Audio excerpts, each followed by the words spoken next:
Di tanah Jawa, di balik tembok tinggi Keraton Surakarta, ada sebuah keputusan yang tidak hanya mengguncang tradisi tetapi juga menyentuh makna cinta, kesetiaan, dan harga diri seorang perempuan. Di masa ketika seorang raja lazim memiliki banyak istri dan selir, ketika poligami adalah simbol kekuasaan dan kejayaan, seorang raja justru memilih satu perempuan. Satu permaisuri. Tanpa selir. Dialah Pakubuwono ke-8. Apakah itu karena cinta yang tulus? Atau karena ia naik tahta dalam usia yang tak lagi muda? Dan apa makna kisah ini bagi perempuan modern, yang hidup di zaman berbeda, tapi masih bergulat dengan pertanyaan yang sama tentang kesetiaan? Untuk memahami pilihan besar itu, kita harus kembali pada tradisi. Di lingkungan Keraton Surakarta, seorang raja bukan hanya kepala pemerintahan. Ia adalah simbol kosmis, simbol kemakmuran, simbol kekuasaan. Dan dalam budaya kerajaan Jawa, banyaknya istri dan selir seringkali dianggap wajar. Bukan sekadar soal cinta melainkan politik, keturunan, dan aliansi. Pendahulu beliau, seperti Pakubuwono ke-4 dan ke-5, dikenal memiliki beberapa garwa ampil dan selir. Itu bukan aib, itu norma. Karena itu, ketika seorang raja hanya memiliki satu permaisuri, itu bukan hanya pilihan pribadi. Itu pernyataan sikap.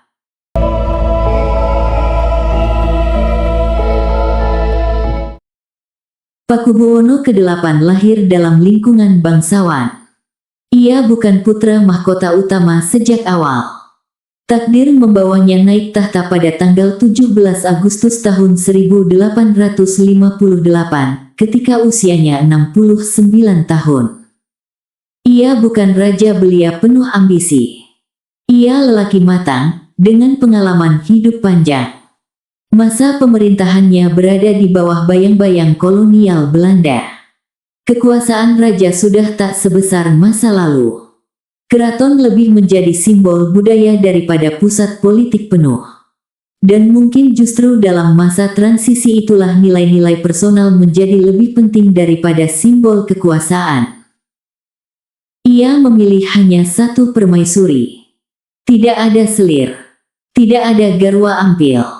Di tengah lingkungan yang menganggap banyak istri sebagai kebesaran, keputusan itu seperti sunyi tapi lantang.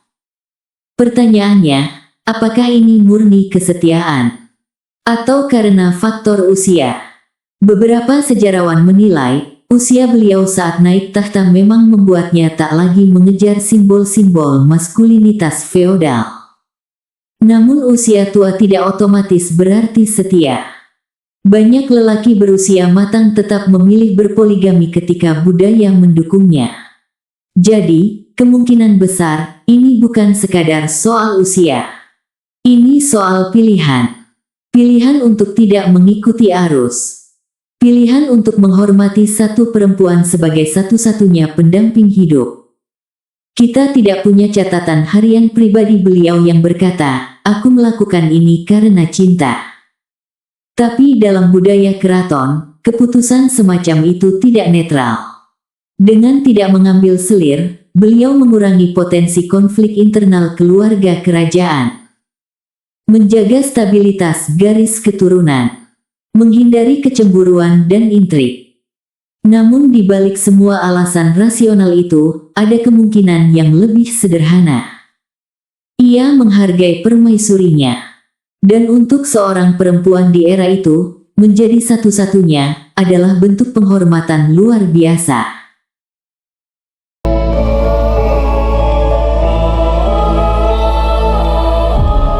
Untuk kalian, perempuan usia 30-an, yang mungkin sudah menikah, atau sedang mempertimbangkan pernikahan, atau sedang bertanya-tanya tentang arti kesetiaan.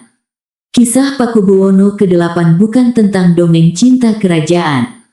Ini tentang standar. Di zaman ketika poligami adalah norma, ia memilih satu. Hari ini, ketika pilihan jauh lebih bebas, apa standar yang ingin kamu pegang? Kesetiaan bukan soal zaman, bukan soal tua atau muda, tapi soal karakter. Dan karakter terlihat ketika seseorang memiliki kuasa, lalu memilih untuk membatasi dirinya. Itulah pelajaran paling mahal. Ada 3 nilai yang bisa kita renungkan. 1. Integritas di atas tradisi. Tidak semua tradisi wajib diikuti, bahkan oleh seorang raja. 2. Kuasa tidak harus dieksploitasi. Punya kesempatan bukan berarti harus digunakan. 3. Penghormatan pada pasangan adalah kemuliaan, menjadi satu-satunya bukan soal posesif. Itu soal komitmen.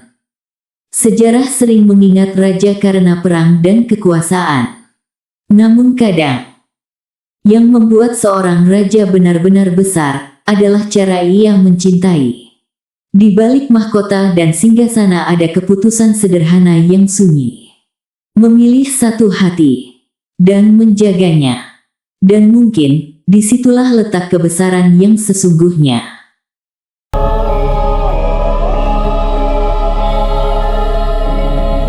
Perempuan hebat bukan hanya mencari kisah, tapi mencari makna di baliknya. Kalau kamu menikmati cerita seperti ini, tentang cinta, pilihan, dan nilai yang membentuk martabat perempuan, temukan lebih banyak refleksi hangat dan mendalam hanya di obrolan Haris. Subscribe sekarang, karena obrolan yang tepat bisa menguatkan hati yang tepat. Saya Ken Utami, pamit. Sampai jumpa di pembahasan berikutnya. Rahayu.